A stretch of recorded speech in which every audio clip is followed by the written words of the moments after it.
Yo, what's good, people? It's your boy Vinny from London Boy Podcast back again with another video. Today, I'll be doing a topic that I've been meaning to talk about for a long, long time. My top 10 most influential, life changing books that I've ever read. And for those of you that don't know, I'm a massive personal development, I wouldn't say fan, like researcher. I like to read, I like to study. I always like to learn, think of ways of getting better, learning new skills, knowledge. I believe that knowledge is power. So, yeah, if I was like stranded on an island somewhere and I could only pick 10 books that would help me survive and, prosper, these will be the top 10 books that I'll be picking in no particular order. Disclaimer, I'm not including any fitness books, just personal development, psychology, and business books, and they're mainly they're all based on non-fiction. So, like, without further ado, let me start with, How to Win Friends and Influence People by Dale Carnegie. So, yeah, the personal development slash self-help community. If you search up any of those books, the two main books that get recommended to you are Think and Grow Rich by Napoleon Hill and How to Win Friends and Influence People by Dale Carnegie. So, how to win friends and influence people, where do I start? So, it's pretty much basic human communication. I truly wish that, this book is taught in all primary schools, and not just primary schools, in all secondary schools, purely because I feel like society would hugely benefit from it.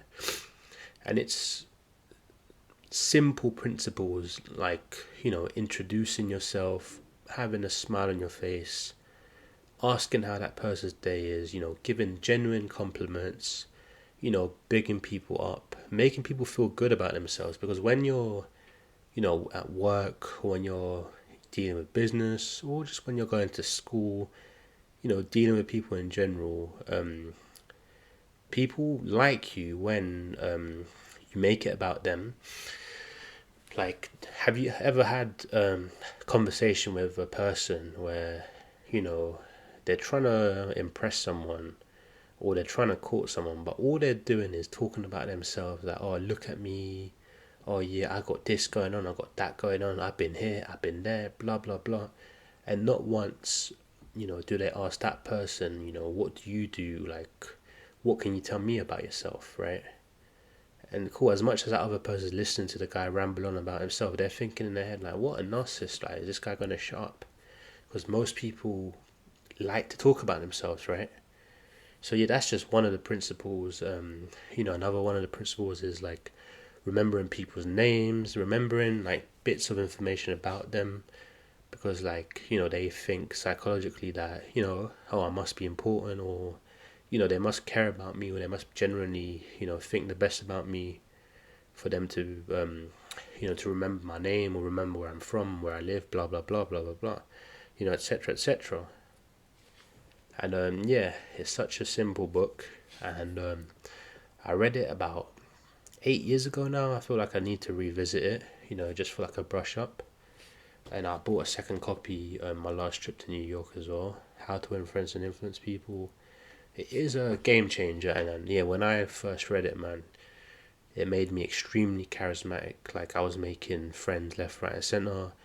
Like, one time, I even had like a Jehovah's Witness knock on my door, and I was just like, talking to him with these principles, and he really liked me, man. Like, and a lot of these like dating coaches and a lot of these dating books that people are into, they all get their premise and their principles from this book, man. And it's like it's one of them books that will make you a social butterfly. And yeah, the majority of people need to read them, especially if you're trying to get rich, right? You're gonna be dealing with customers, and if you're gonna be an arsehole, or you don't know how to deal with people, you don't have any social skills, you don't have any charisma, you lack communication skills, like, how the hell are you gonna generate customers? Like, you're not. That's why in a lot of sell jobs, sell orientated environment, they always recommend for the team to read this book. And yeah, people do say that, oh yeah, these principles are overused. Like even like with my job, I did have a customer where he blatantly read that book, and he's just saying to me like, "Oh, how are you, Vincenzo? Oh, hi, Vincenzo. How's the deal going along, Vincenzo?" But the reason why people say this book's overused is because people, they fuck up by using it too blatant and too often, whereas you don't use it blatant and often. You use it all the time, but you have to be natural with it, because if it's forced, people are gonna know and they're gonna see your game. But yeah, how to win friends and influence people, that's number one on my list. So number two on my list, right, is gonna be the first ever self-help book that I've ever read. And funny story, like, so I'm originally from Camden Town, like northwest London, right? I moved out like 10 years ago, right? Back in 2013, I met my boy Sean Powers. He's a big DJ, and he's an artist as well from West London. He's well known, right? He's a good guy. And when I met him, we formed a bond, friendship, yada yada yada. And I was going through a tough time where, I was in a bit of conflict with certain youths from the area. A bit of a traumatic situation, right?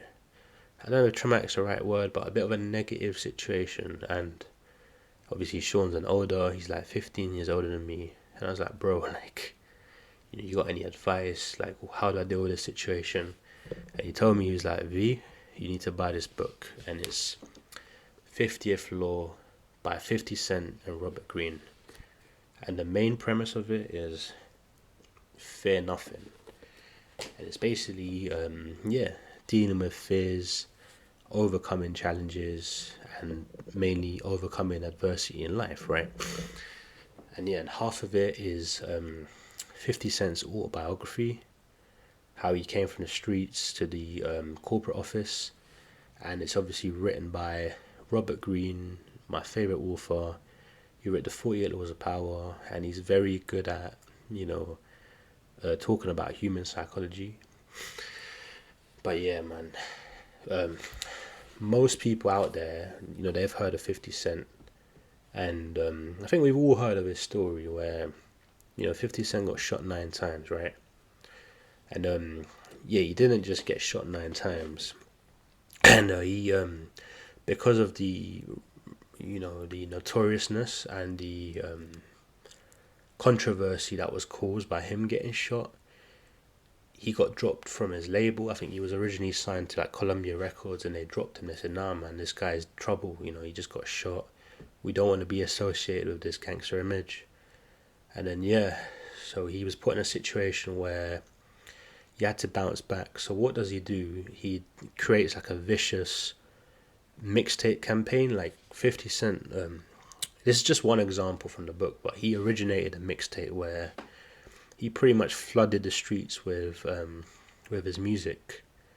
Some of it was leaked, some of it was his own, but people didn't know. Like, you go to places like Camden Market, or for those from New York, you go to places from like Canal Street, and you get like random, like people just selling 50 Cent's music, whether it be bootleg or not. And he went so hard on that mixtape campaign that, he caught the attention of Eminem, and Eminem signed him. So that's just one principle from the book, and it's called Turn Shit into Sugar. It's basically how to take a negative situation, flip it and turn it into a positive. And obviously tells you what he learned from street hustling, obviously selling street pharmaceuticals and stuff. It's all about hustler's mindset. There's another principle, it's called like build little empires, right? Which basically means that, let's say you work in a 9 to 5 and that's your main income, but you can't make a living, not anymore in this day and age, from one income working for one person. So let's say on the side you're doing like a podcast, you're doing like a YouTube channel, and your little empire would be, oh yeah, I'm doing this podcast, let me release a t-shirt, let me sell that t-shirt on the side. And while I'm doing my grind, while I'm doing my 9 to 5, I'm slowly building a customer base for my t-shirt. Or, you're just selling whatever on the side, or you got a side hustle. Maybe you're good at cooking, and you thought, let me make a little cooking business on the side, get my name out there. That's building little empires. And that principle from 50th Law, it taught me that you don't need thousands of pounds to start a business. You can literally start a business from scratch. You just got to have a good idea. And these are just hustling. No, these are just entrepreneurial principles I learned from that book. There's other principles where, just to do with fear. It tells you about fear. It's a basic human instinct. You need it to survive. Back in the day when we were cavemen, we'd go hunting.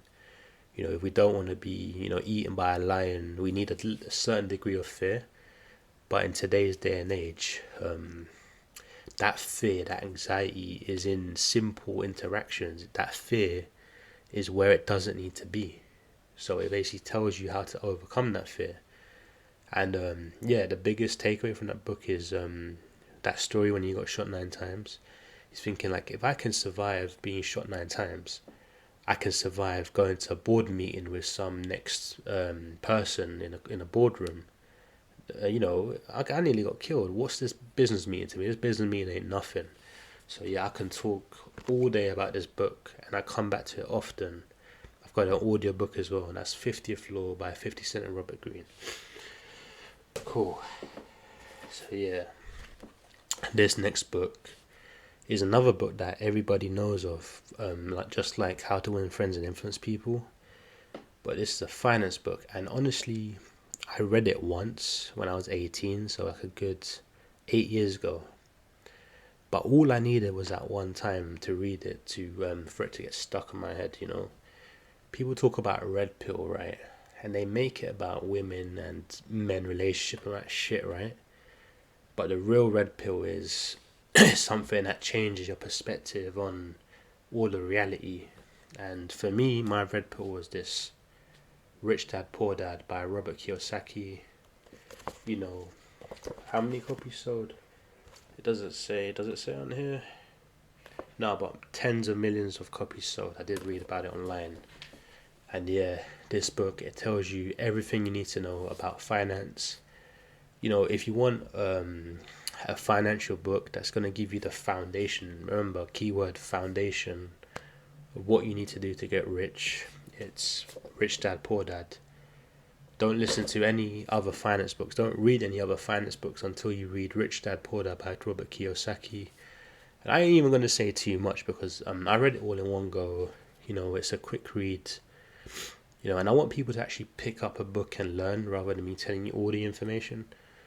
But yeah, Rich Dad Poor Dad. The main takeaways I got from it are that there's two things when it comes to personal finance. There's managing assets and managing liabilities, right? And basically, an asset is something that's going to generate money and go up in value. A liability is something that's going to cost you money and go down in value. And it basically tells you that the rich, they invest their money into assets to grow their wealth, and the middle class and working class invest their money in liabilities. So the rich actually put money into shit that generates wealth and appreciates and will benefit them in the long run. The poor, middle class, whatever, working class, they buy liabilities which makes them look rich, but really they're losing money and they're going to depreciate in the long run. Cool. What's an example of an asset? An example of an asset is a business. An example of an asset is a rental property. An example of an asset is like a bonds, stocks, shares. These are assets. Liabilities are cars and drip, clothes, trainers. Assets and liabilities. So he basically says, if you want to get rich, stop buying drip, stop buying cars, put your money into assets, and once you have the assets that are generating your return, so once the assets are paying for themselves, then put that into liabilities, which you can afford it. Don't just do like job liabilities like 99% of the population do. Job, asset, and then asset, and then liability. So I can literally make a whole diagram about this book, man. It's really interesting and it's really helpful when it comes to generating money.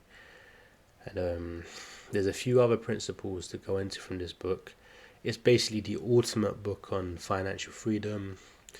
If you look at my financial freedom series on the podcast, it's all based off Rich Dad Poor Dad, man. All principles from that book.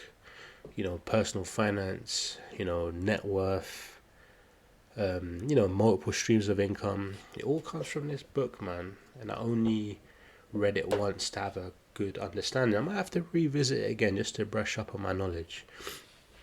But disclaimer, the one caveat I've got with this book, so I read it when I was 18, and he basically said that, and this is the biggest takeaway as well. So the rich person, his rich dad, no, let me start. His poor dad works for money. I think his poor dad was like a teacher or some shit. So he worked for a living, right? As does 99% of the population. His rich dad, on the other hand, made money work for him. So me reading this book as an ignorant 18-year-old, I was in college and I was thinking, so rich people make money work for them and poor people work for money. Why the fuck do I want to work for money for? That's literally the mindset this book put me in, as an 18-year-old that's still figuring out his life. But really, when you want to put real life in perspective and implement it, you're thinking, nah, first you work for your money and then you invest your money. You don't just start on third base. You do if you're lucky, but if you've got a rich family, whatever. But you work, hard work, then asset, and then make your money work for you, and then you buy whatever the hell you want, and then you don't need to work a 9 to 5. But important book. And so my caveat is it puts you in that mindset where it makes you like anti 9 to 5. It makes you disrespect the hardworking man, which I think is actually disgusting, because the hardworking man is what we need to have a strong society, to be honest. And also, all this invest in asset, invest in this, invest in that. How are you gonna do it if you don't have money, right? And the only way to make money legally is, and if you don't have a rich family to get a loan off, you need to work a 9 to 5, and that's just it. But yeah, man, Rich Dad Poor Dad, financial freedom, man. That's the goal for me. Whew. So we spoke about how to win friends, influence people, which is basically basic communication. 50th law, facing your fears and creating your hustles and, self-belief and all that. Rich Dad, Poor Dad, which is like financial literacy, knowing how money works and what to put your money in. So yeah, now this book here, Bounce, right? A lot of you probably haven't heard of this book. So Bounce by Matthew Said, right? So he's a British table tennis player. And I literally come across his work during the pandemic. There was a period where I was in between jobs. I was waiting to start a new job. So that whole gap period, I just educated myself. And so Matthew Said, he's a table tennis player. And a lot of sport to a professional level is all about psychology, having a winner's mindset. They call it sports psychology, however you want to call it.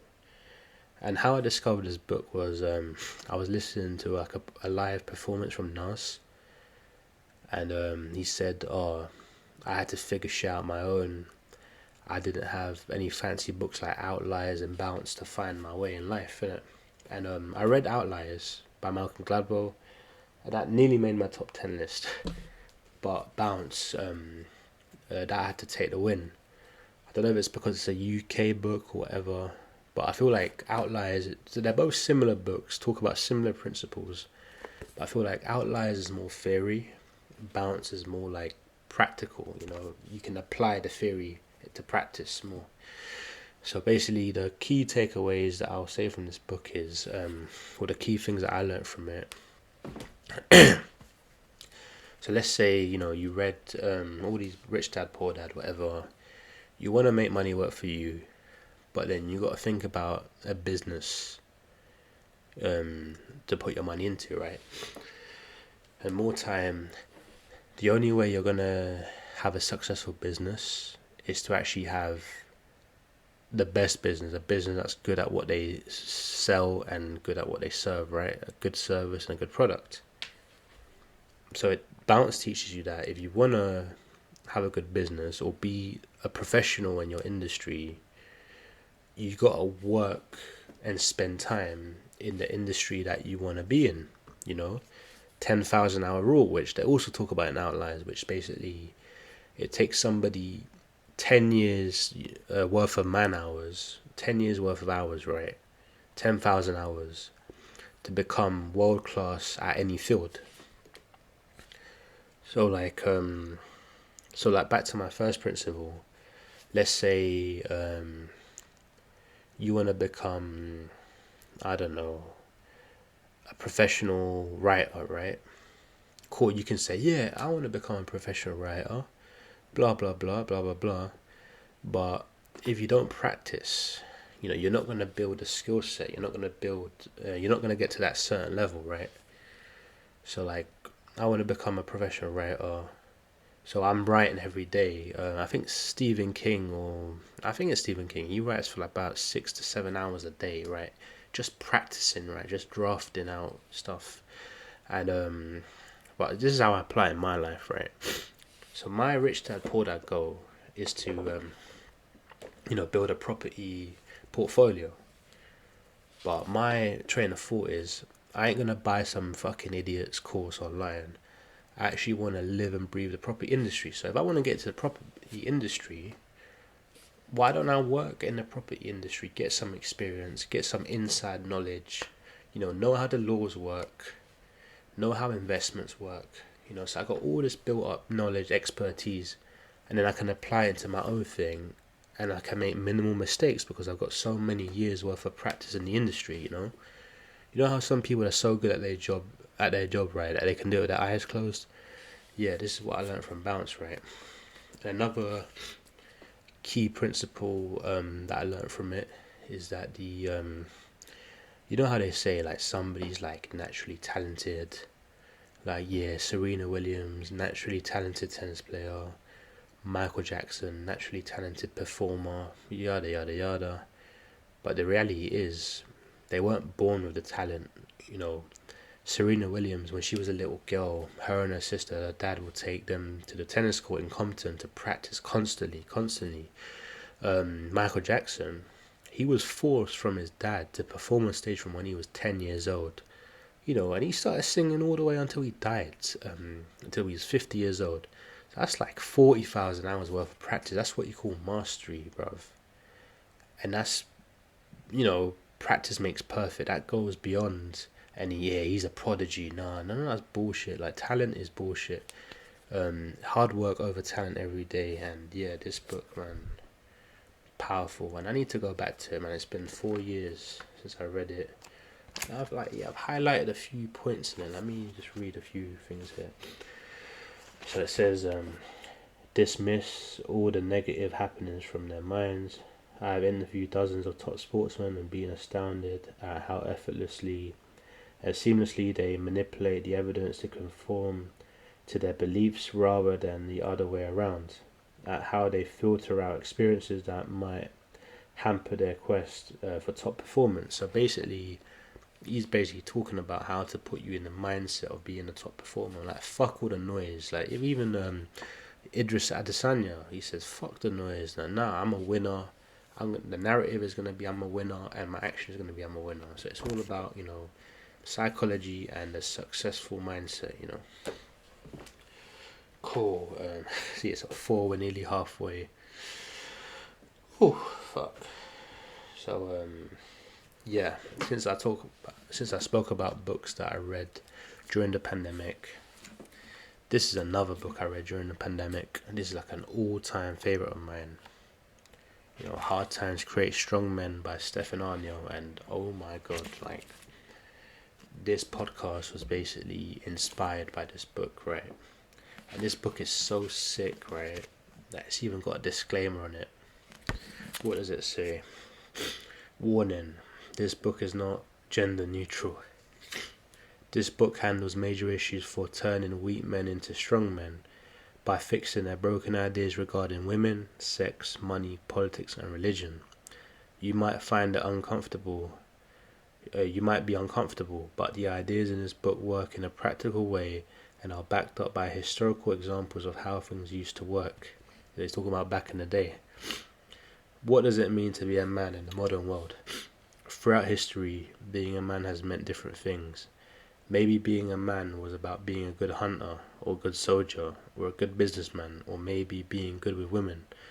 Hard Times Create Strong Men examines what it means to be a man in the modern world relative to money, sex, religion, and politics. It also looks carefully at successful strategies based on proven history, as well as documenting the disasters that so often occur when people act out of sheer emotion. This book is raw, real, and politically incorrect. It will threaten and challenge your ideas of what does it mean to be a man and how to better serve your purpose. As the cycles of history prove over and over again, hard times create strong men create good times create weak men create hard times, and then hard times create strong men. That's the cycle over and over again. It's called a 70-year cycle. And apparently a woman gave it a 5-star review.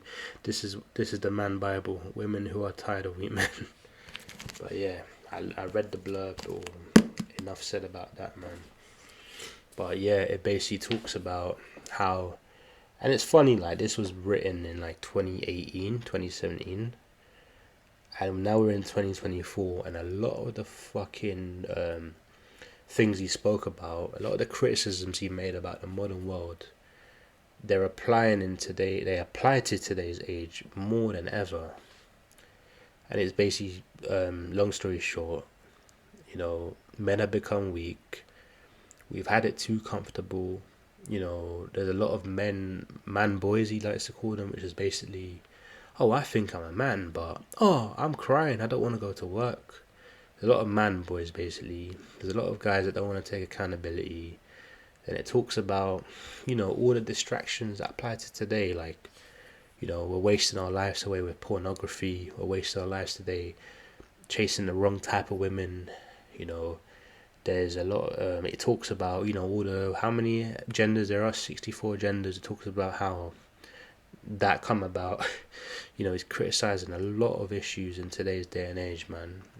And he's basically saying, stop being weak men, become strong men, and a man's purpose is his work. So when I started my new job a couple of years back, I read that book, and it basically said to me, like, a man's purpose is his job. Even if you start from the bottom, don't complain, don't fucking cry, don't be a bitch, go to work, get the job done, and it'll pay off. And yeah.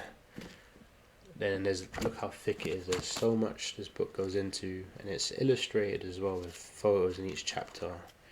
And if I talk anymore, I'll probably get cancelled, right? But yeah, trust me, it's one of my all-time greatest books, man. And not many people know about this either. Hard Times Create Strong Men. Stefan Arnio. Oh yeah, rest in peace, Stefan Arnio. So yeah, we're halfway through. So book number 6. It's going to be the 10 Commandments of Negotiation by the same author of Hard Times Create Strong Men, Stefan Arnio, right? So I'm not going to ramble on too much about this book, right? But this is how it applies to me, and this is what I learned from it, the main premises, right? And I need to go back and study it, man. And a lot of these books I'm pointing out, they're not just books that you read, these are books that you study, So 10 Commandments of Negotiation. So a lot of my job, right, is sourcing and negotiating deals, right? And more time, when you're sourcing and negotiating deals, you're dealing with other people, and a lot of people are selfish, a lot of people love to toot their own trumpet, as you learn from this, the world is mean, as you learn from this, and you're dealing with a lot of weak men, whatever, as you learn from this. But yeah, the Ten Commandments is basically tells you how to put yourself in a position to win, and it goes beyond business because everything you're doing, right? Let's say you're trying to decide what bar you want to go to your friends. You're coming to some sort of negotiation. Somebody's got to make a compromise. You're taking a girl out on a date. You're basically negotiating with her to allow you to take you out. You're trying to get a higher salary. You're negotiating with your boss to get a higher salary. You're trying to get a deal done. You're negotiating with them to get a deal done, and it's all about making the deal. And you learn in the deal there's going to be some sort of compromise, but who's going to be willing to make the compromise, right? And another thing I learned about this book as well, that you don't make money. So like, let me repeat that. You learn that you don't make money. Somebody has to give you money, right? So when you're working for your paycheck, you're not making that money. Your boss is giving you that money. But what you're making is the amount that you declared at the beginning when you signed the contract. That's where the negotiation comes into play, When you're selling, let's say I got this fucking cup, right? And I want to sell it, let's say I want £30 for it and somebody gives me £10 for it. I have to convince that person to give me what I think this cup is valued. So you're not actually making money.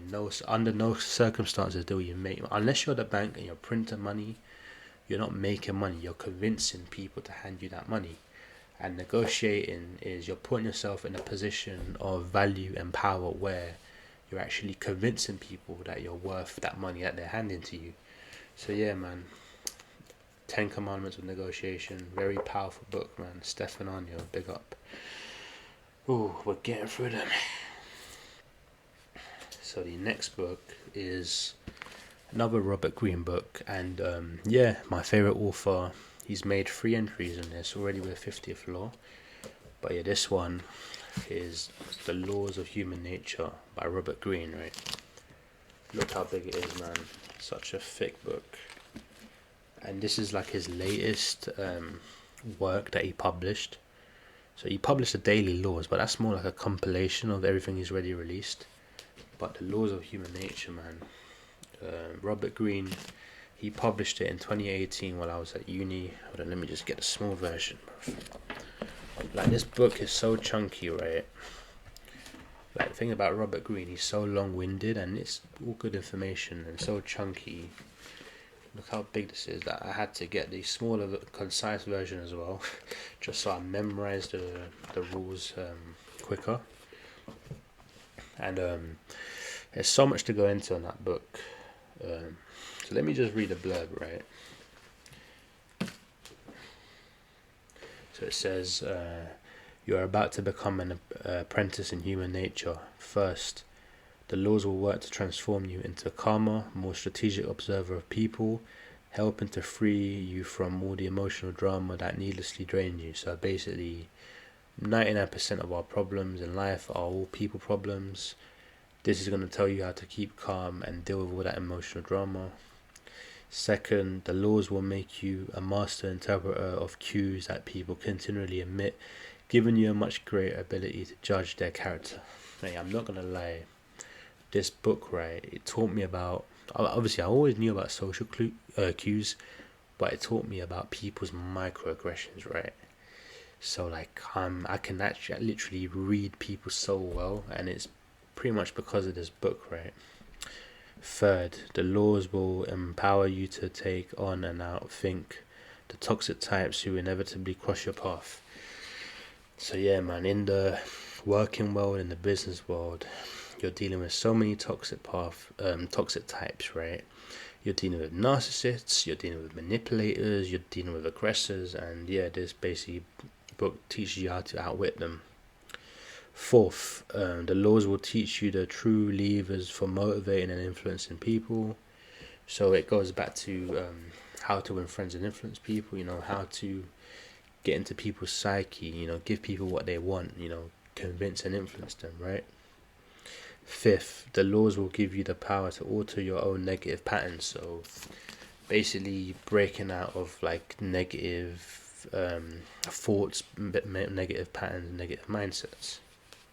Of course, that's The Laws of Human Nature by Dale Carnegie. So how many books is that right now? That's 1, 2, 3, 4, 5, 6, 7. Cool. So now we're on number 8. So remember at the start I said the two popular self-development books are How to Win Friends and Influence People and Think and Grow Rich by what's his name again? Napoleon Hill. So this next book is going to be by Napoleon Hill, but it ain't no Think and Grow Rich. It's Outwitting the Devil. And this book, right, it was locked away by his estate for years, like 60, 70 years, and it was released in the 2010s, like right after he died, right? And this book, right, it's not a dark book, like the concept is quite dark. It's basically Napoleon Hill, this guy that's like interviewing all these successful people and writing down their principles on how to create success, right? In this book he's interviewing the devil and he's basically saying, hey devil, I want to know, how do you fuck people up in life so that I can take notes and not fuck up myself, right? And the devil basically tells him that he gets control of people through this little concept called drifting, right? So this is like one of the main principles I got. So drifting is basically bad habits that people build that takes them off the path. And the main ones obviously include addiction, right? Which is like alcohol, smoking, drugs, food habits, getting into petty dramas. They're all like different forms of drifting. And I read this when I was at uni. And yeah, man, I need to get back into it. All I know is that this book changed my life, man. Outwitting the Devil. It takes you out of negative patterns and it helps you build a positive mindset, positive patterns. A lot of these books are about positive mindset and positive habits, right? But yeah, man, this is a powerful, powerful book, man. Outwitting the Devil. Cool. So my next book, it's not going to be another personal development book or psychology book. It's going to be an autobiography. You learn through influential people's life stories and mistakes, right? So this one is the autobiography of Malcolm X. And I remember 7 years ago, I remember we booked, I was going to Ayia Napa the next day, and I just remember reading this the night before, and I think I read it all in one go. And I don't usually read books all in one go, right? But this book was so captivating, and it taught me, about Malcolm X's story, when his time during the civil rights, everything that he fought for, how he went from like a petty drug dealer to like a revolutionary, in his time. He taught me about him obviously joining the Nation of Islam, and then he had beef. He had fallen out with the Nation of Islam as well, because he went against their extreme beliefs. And a lot of at the time when it came out, I think it came out in the 60s when he passed away, when he got assassinated. The public criticized it as an anti-white manifesto, because when he did join the Nation of Islam, there was a lot of angry black people, right? That they were angry with the way they were being treated by white people in America. So they adopted very, like, I'd say negative, anti-racist, sort of negative beliefs about white people, like calling the white man the white devil and all that sort of crap, right? And reading this book as a white man, I literally read it with an open mind, right?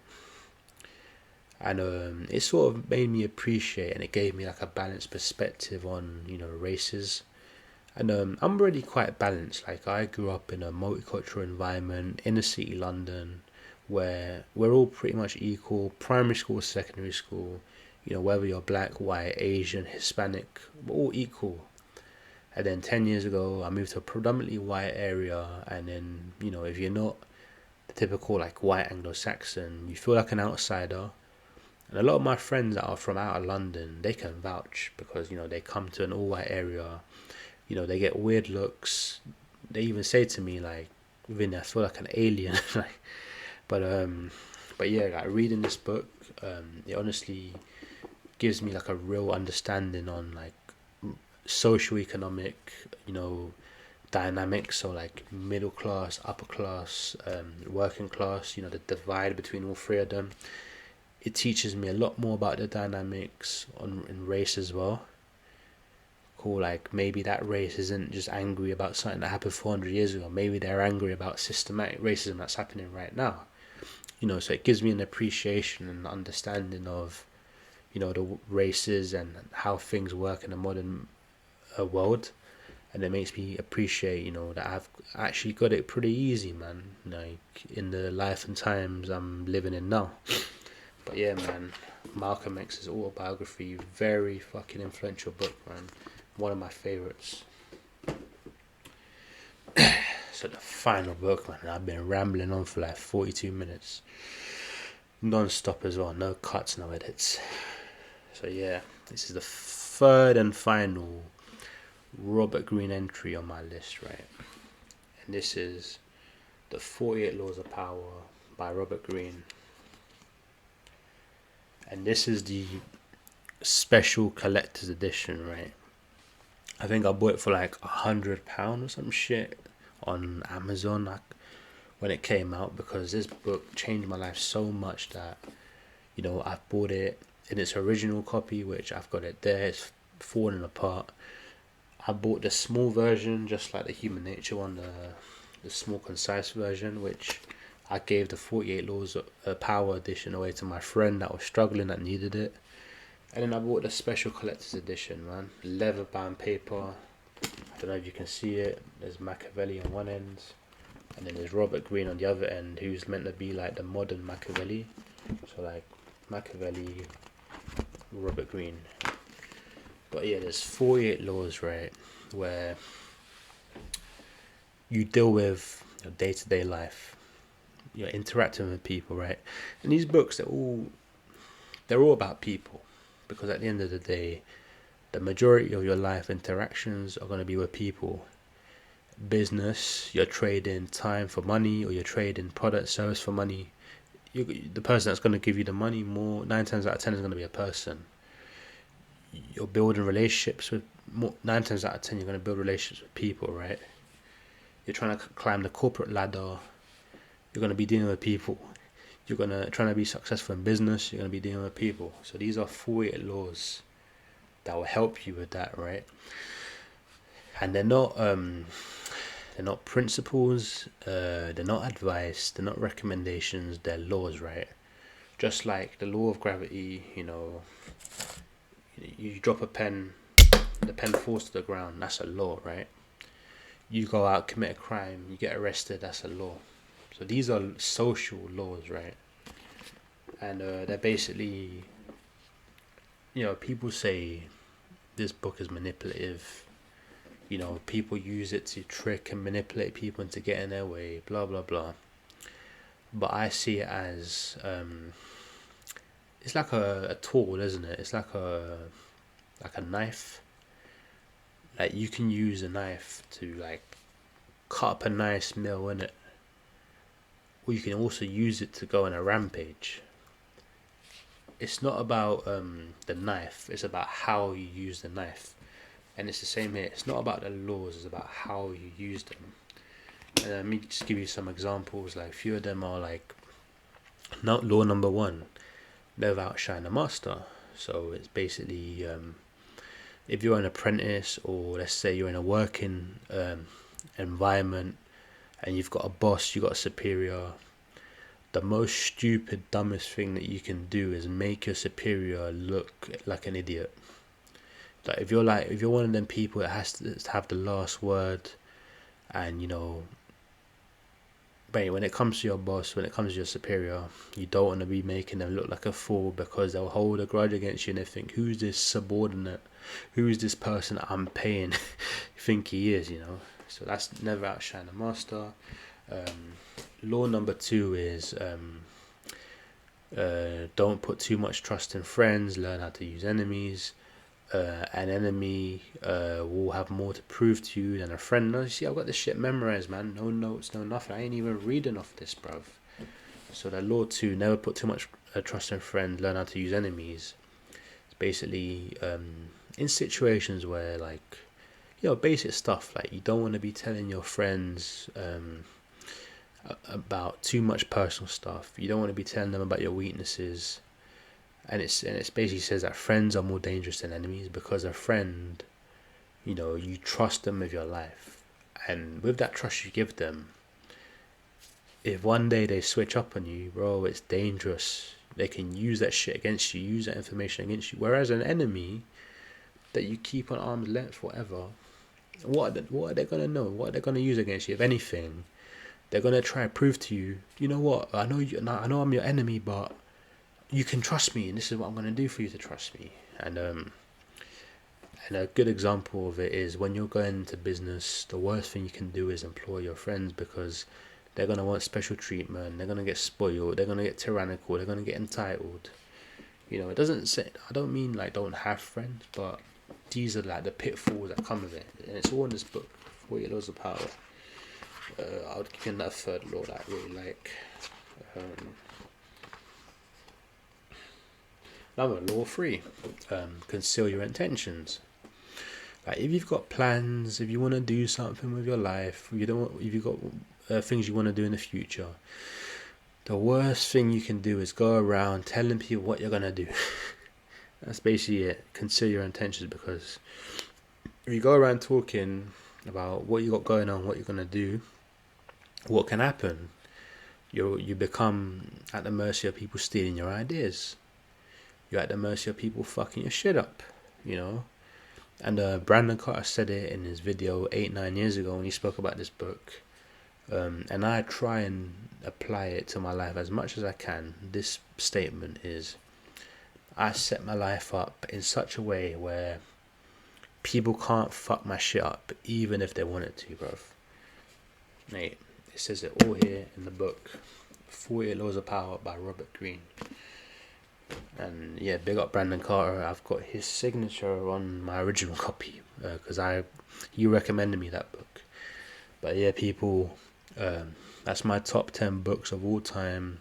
However you want to call it, influential, life changing, perspective changing, however the hell you want to call it. Yeah, let me know if you've read any of them. Comment your favorite books, any recommendations. And yeah, I think I might do a book club, because bro, I've got hundreds of books, and a lot of them I haven't read. But yeah, man, knowledge is power, and these are some of my many hobbies that I enjoy. Reading, personal development, success, education. Right, people. London Boy Podcast. Peace out.